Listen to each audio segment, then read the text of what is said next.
Welcome student. In previous lecture, we have already completed the nervous coordination, and in today's lecture, we will start with the next point, that is the chemical coordination. So, in case of lower animal, the cells and organism, they communicate through chemical signals. In case of lower organism,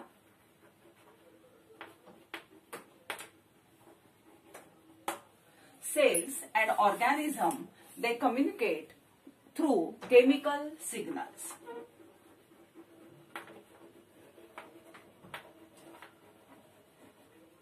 And that chemical signals, they are of 4 types.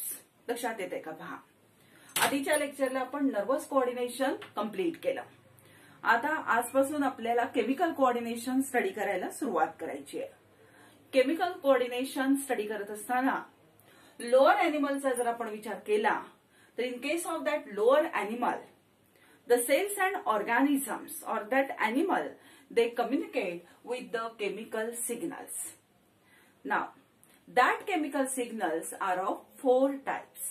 हे chemical signals किती प्रकारचे? 4 प्रकारचे. कुठले कुठले पहा.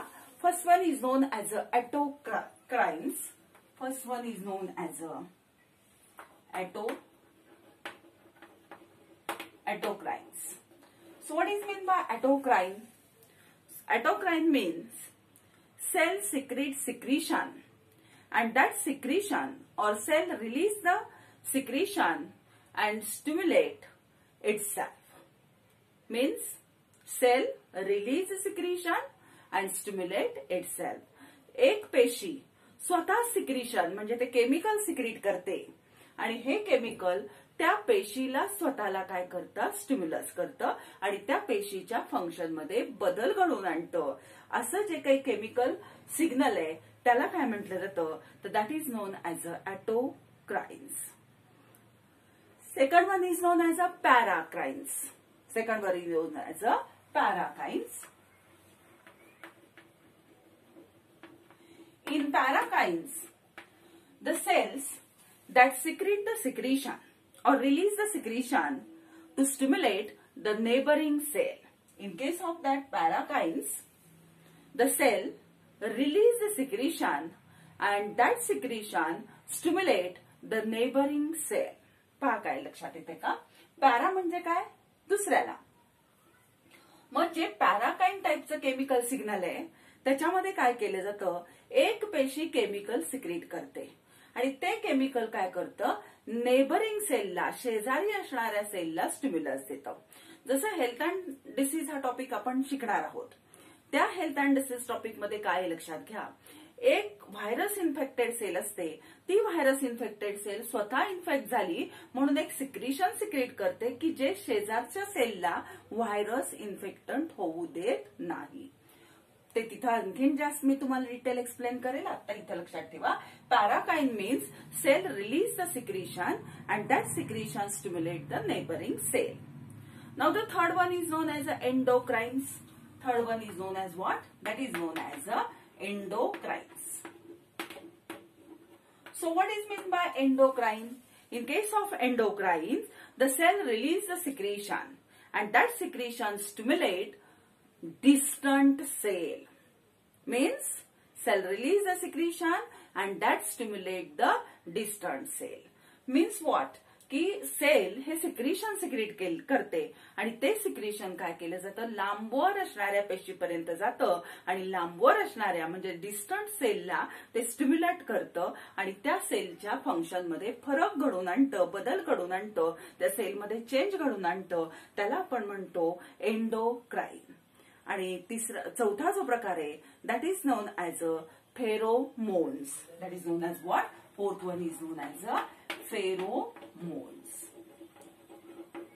So in case of pheromones, organ release the secretion and that secretion stimulate other organism. नीट लक्षात घ्या मी काय म्हणते. Organ release the secretion to stimulate the other organism. म्हणजे एका ॲनिमलचा ऑर्गन सिक्रेशन रिलीज करतो आणि ते सिक्रिशन कोणाला स्टिम्युलेट करतं? दुसऱ्या ऑर्गॅनिझमला स्टिम्युलेट करतं. ह्याचं एक्झाम्पलच सांगायचं म्हटलं तर काही अॅनिमलमध्ये मॅटिंगसाठी असे सेक्स फेरोमोन्स सिक्रीट केले जातात की त्या फेरोमोन्सच्या मुळे जे काही मॅटिंगची प्रोसेस असते त्याच्यासाठी दुसरा अॅनिमल बॉडी पहिल्या बॉडीकडे काय होत असते? अट्रॅक्ट होते. ठीक आहे, पहा मी परत एकदा रिपीट करते. केमिकल कोऑर्डिनेशनला आपण सुरुवात केली आहे.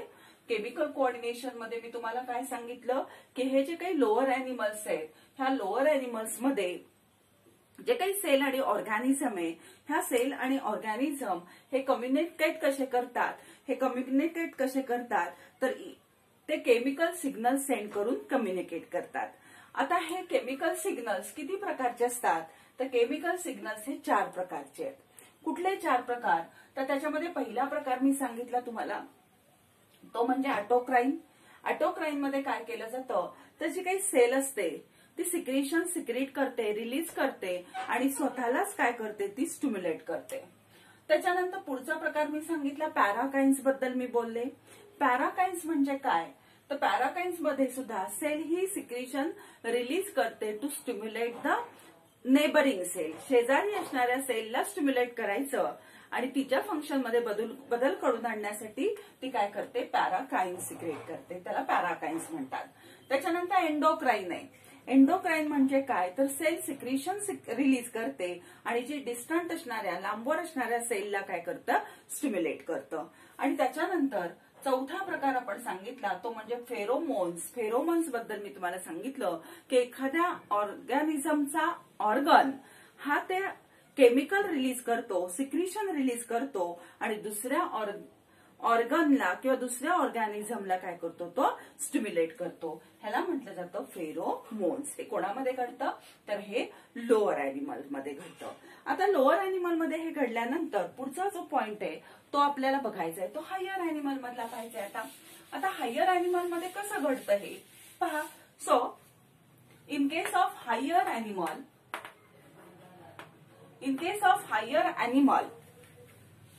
the body organization is a complex one. We know that very well. In case of higher animal, the body organization is complex. Now, in addition to in case of that higher animal, the nervous system is well developed. We have already studied that nervous system in case of higher animal. And in addition to that nervous system, that higher animal, they need or there is a need of chemical coordination. So, in that animal, such a chemical coordination is carried out by the secretion of ductless gland, and this system is known as a endocrine system.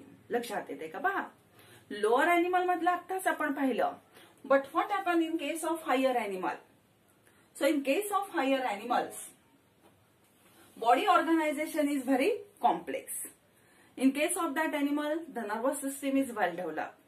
And such as the body organization is very complex, there is a need of chemical coordination in addition to the nervous system.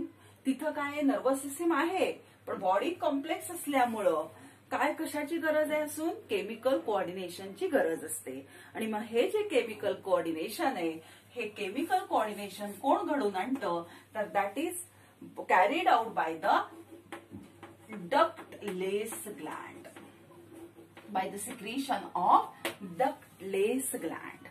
Ductless ग्लँडचं secretion ते chemical coordination higher animal मध्ये carry करून आणतं किंवा coordinate करतं. आणि मग ही जी सिस्टीम त्या हायर अॅनिमल मध्ये प्रेझेंट आहे जी केमिकल कोऑर्डिनेशन घडून आणते त्या सिस्टीमला काय म्हटलं जातं तर that is non as a endocrine system.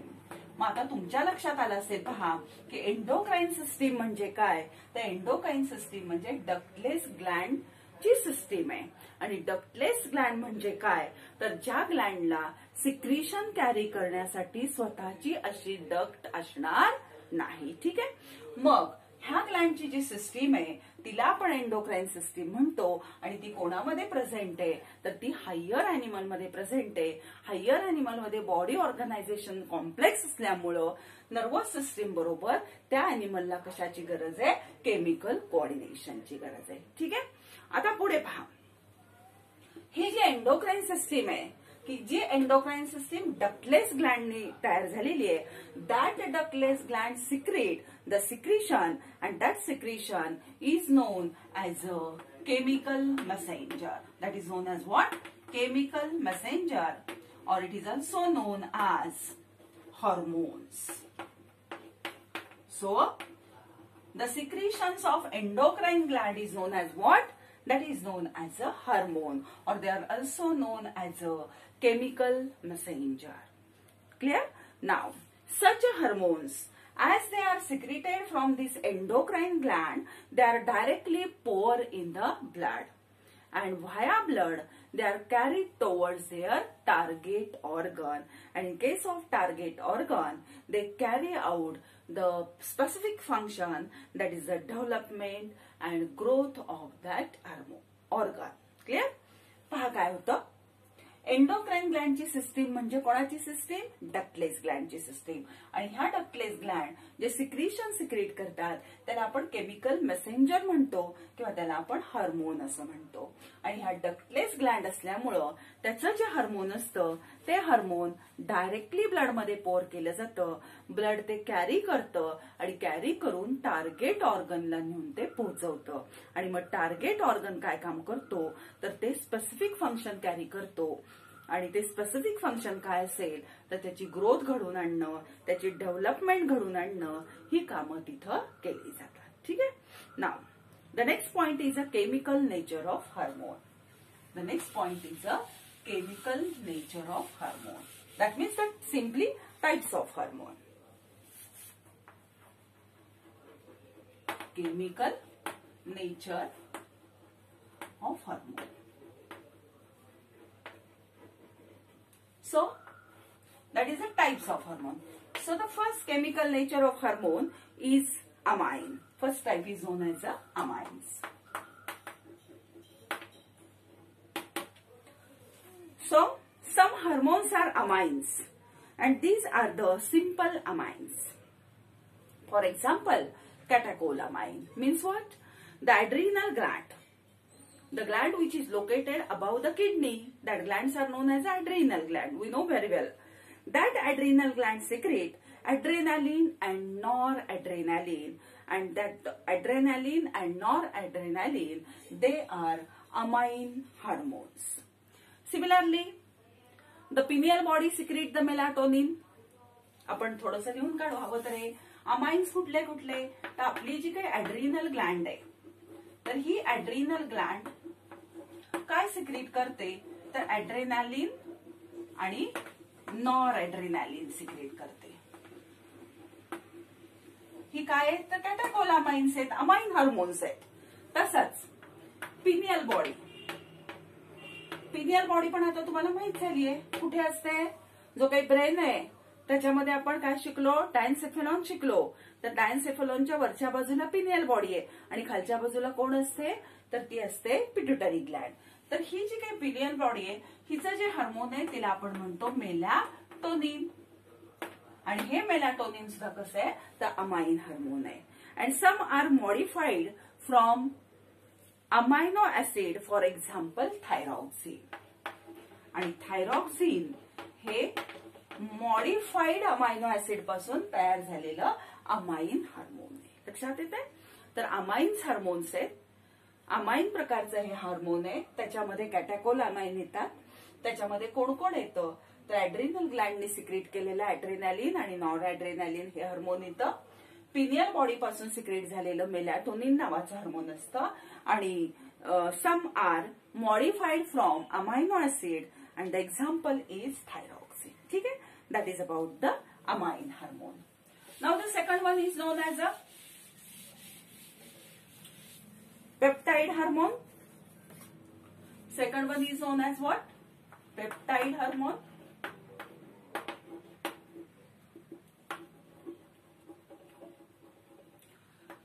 So, the peptide hormones, they consist of long or short chain of amino acid. They consist of long or short chain of amino acid. Means they are made up of short or long chain of amino acids. For example, the hormones of hypothalamus. Hypothalamus चे hormone, मग कुठली कुठली hormone आहेत ती? ADH, then oxytocin and gonadotropin releasing hormone. पहा मी काय सांगते ते. Peptide hormones. आता पेप्टाइड हार्मोन कशापासून तयार झालेले असतील की त्याच्यामध्ये एकतर अमायनो ऍसिडची छोटी तरी चेन असेल किंवा मोठ्या चेन पासून ते तयार झालेले असतात. मग असे हार्मोन्स कुठली आहेत? तर आपला जो काय हायपोथॅलॅमस आहे, ह्या हायपोथॅलॅमस पासून सिक्रीट होणारी हार्मोन. मग हायपोथॅलॅमस कुठली हार्मोन सिक्रीट करतो? तर ते आहे ADH किंवा त्याला म्हणतात अँटी डायुरॅटिक हार्मोन म्हणतात. दुसरा हार्मोन आहे ऑक्सिटोसिन, ह्याला बर्थ हार्मोन असंही म्हटलं जातं. आणि तिसरा आहे तो गोनॅडोट्रोपिन रिलीजिंग हार्मोन आहे. ते काय आहे? तर गोनॅडोट्रोपिन रिलीजिंग हार्मोन. हे हार्मोन्स नंतर मी तुम्हाला डिटेल प्रत्येक हार्मोन शिकवणार आहे. ठीक आहे. Now the third one is known as a peptide protein hormone. First one is a amine hormone, second is known as a peptide hormone, third one is known as a protein hormone.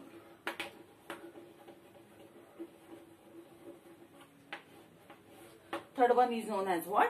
Protein hormones. And protein hormones are insulin, glucagon. These are the insulin, then glucagon. Then next one is the TSH, then FSH, then LTH, then GH and relaxing. पहा आता protein पासून तयार झालेली proteins hormones कुठली आहेत? तर ती hormone आहे इन्सुलिन. सगळ्यांच्या ओळखीचं आहे आणि डिटेल आपण शिकणार आहोत. म्हणजे पॅनक्रियाज पासून सिक्रेट होतं. पॅनक्रियाज म्हणण्यापेक्षा पॅनक्रियाजमध्ये आयलेट्स ऑफ लँगरहॅन्स नावाचा एक पार्ट असतो, त्याच्यापासून सिक्रेट होणारे हे हार्मोन आहे ज्याला आपण इन्सुलिन म्हणतो.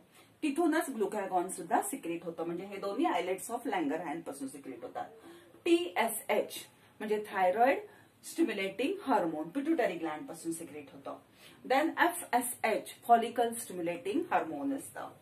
LTH लुटिनायझिंग हार्मोन असतं. नंतर लुटिनायझिंग नाही म्हणतात, लुटिओट्रॉफिक हार्मोन आहे हे ग्रोथ हार्मोन आहे आणि हे रिलॅक्सिन हार्मोन आहे. तर अशी ही वेगवेगळे हार्मोन्स आहेत. ही सगळी प्रोटीन हार्मोन आहेत, लक्षात घ्या. आणि ही सुद्धा सगळी आपल्याला डिटेल स्टडी करायची आहेत. Next fatty acid derivative. Next one is known as what? Fatty acid derivative.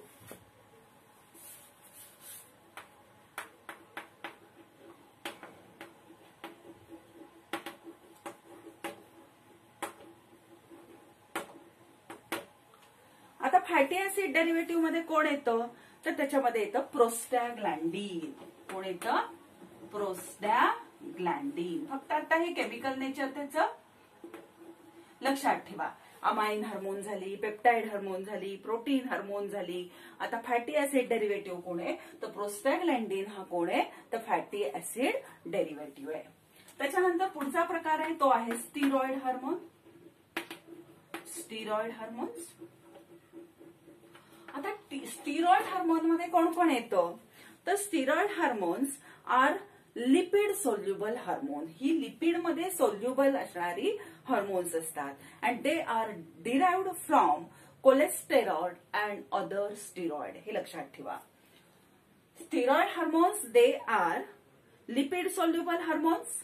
They are derived from cholesterol and other steroid. And the example of steroid hormones are estrogen, testosterone, then testosterone, then aldosterone, These hormones are the steroid hormone and they are lipid soluble hormone. Estrogen present in case of female, testosterone present in the male, aldosterone both मध्ये present असतं. तर ही जी steroid hormones आहेत ही lipid soluble आहेत आणि cholesterol पासून derive केली जातात, एवढं इथं लक्षात ठेवा. आणि वेगळा हार्मोन आहे किंवा वेगळा टाईप आहे त्याचा, तो म्हणजे गॅस. पुढचा पॉइंट आहे 6वा टाईप. किती टाईप शिकलो आपण? 5 पूर्ण केले आणि आता 6वा कुठला? गॅस.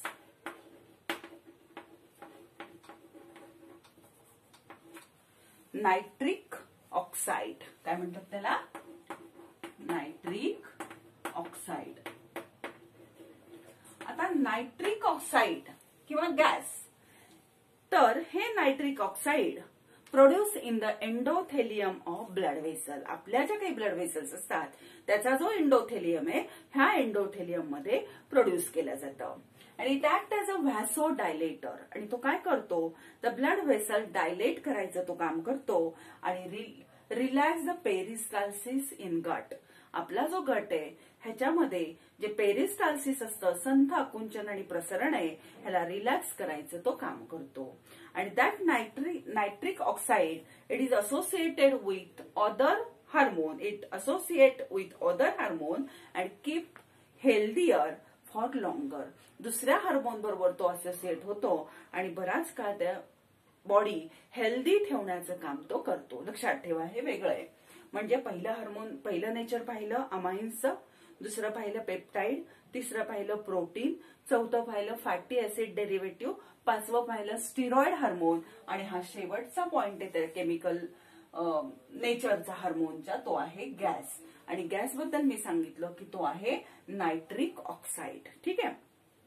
आणि मग हे जे नायट्रिक ऑक्साइड आहे, that nitric oxide is produce in the endothelium of our blood vessel. आणि ते काय काम करतं? तर व्हॅसोडायलेशनचं ते काम करतं, त्याच्यानंतर पेरिस्टाल्सिस गटचं रिलॅक्स करतं आणि दुसरी गोष्ट इतर हार्मोन बरोबर ते असोसिएट होतं आणि असोसिएट होऊन आपलं जे काही बॉडी आहे त्याला लॉंगर हेल्दी ठेवायचं काम कोण करतं? तर हे chemical nature. Now the next point is a properties of hormone. Properties of hormone.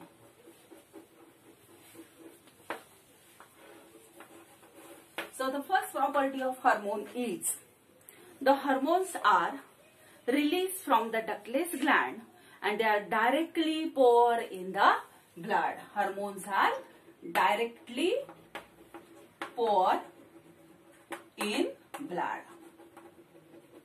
First property of hormone is they are directly poured in the blood. Now the second property is they have low molecular weight. Molecular weight is low. Second property is molecular weight, and the molecular weight of hormone that is low. They are produced, hormones are produced in response to stimulus. लक्षात येते का? पहा, आपण आता properties बघतोय. Properties बद्दल खूप वेळेला क्वेश्चन विचारला जातो 2 ते 3 मार्कांना.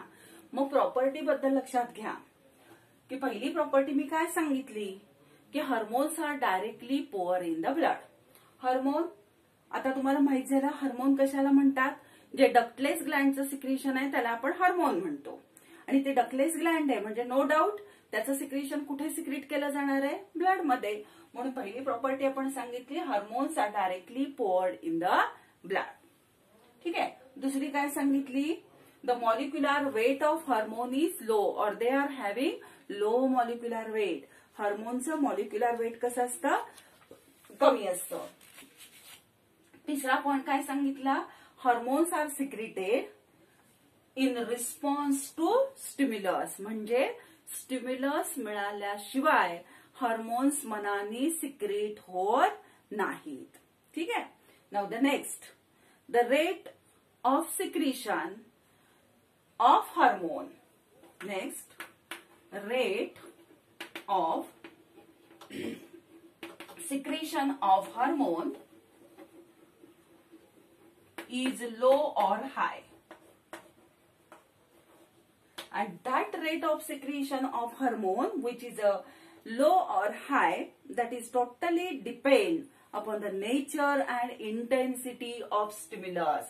That is depend upon the nature and intensity of stimulus. लक्षात येते का पहा हे? ठीक आहे, हे माहित झालं की हार्मोन हे स्टिम्युलस मिळाल्याशिवाय सिक्रेट होत नाही. आता पुढचा पॉइंट काय पाहायचा आहे की हार्मोनचा सिक्रेशनचा जो रेट आहे तो लो आहे की हाय आहे.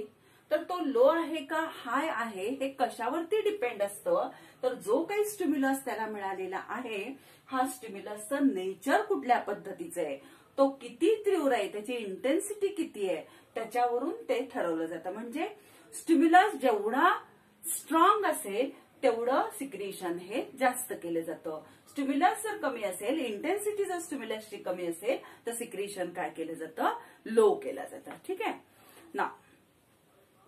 The hormones are secreted in one organ and shows their effect on the target organ. They are secreted in or secreted from one organ and shows effect on target organ. म्हणजे लक्षात घ्या, hormone एका organ कडून secret केले जातात, blood मधून carry करून घेतले जातात आणि कॅरी करून पुन्हा ते त्यांचा इफेक्ट मात्र कुठे दाखवतात, टार्गेट ऑर्गनलाच दाखवतात. Then that hormones they are bound with the carrier protein and then transported to the blood or to transported to the target organ. They are bound with carrier protein present in the blood. लक्षात येते का बा? कुठल्या कुठल्या properties सांगितल्या? पहिली property सांगितली directly पोर इन द ब्लड. दुसरी सांगितली त्याचं मॉलिक्युलर वेट असतं कमी. तिसरं सांगितलं स्टिम्युलस असल्याशिवाय हार्मोन सिक्रेट केले जात नाहीत. चौथी प्रॉपर्टी सांगितलं ती अशी की हार्मोनचं सिक्रेशन कमी असणं किंवा सिक्रेशन जास्त असणं हे कशावरती डिपेंड असतं, तर तो स्टिम्युलसच्या इंटेन्सिटी आणि नेचरवर डिपेंड असतं.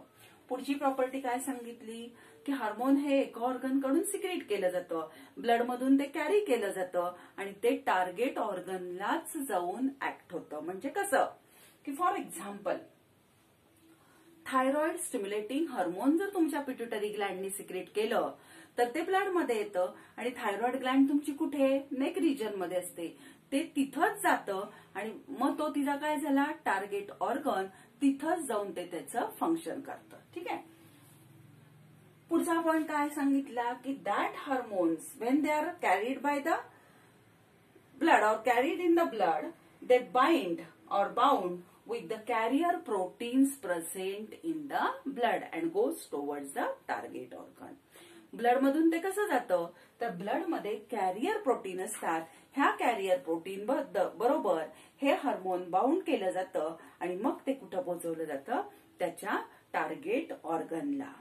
नंतर high degree of target specificity. Hormone shows high degree of target specificity.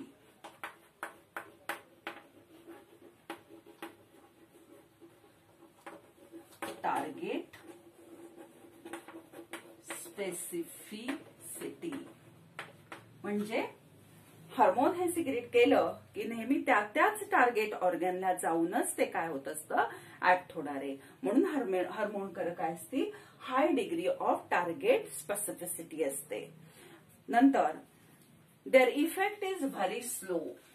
पुढचा पॉइंट काय आहे, हार्मोनचा इफेक्ट कसा असतो, that effect is very slow. Effect of hormone कसा असतो, दॅट इज व्हेरी स्लो. हार्मोनचा जो काही परिणाम होणार आहे त्या सेलवरती किंवा टार्गेट ऑर्गन वरती तो कसा असतो, तर व्हेरी स्लो असतो. Next they destroy after their use. त्यांचा वापर झाला नाही झाला की ते काय होत असतात, डिस्ट्रॉय होतात. नेक्स्ट प्रॉपर्टी दे डिस्ट्रॉय after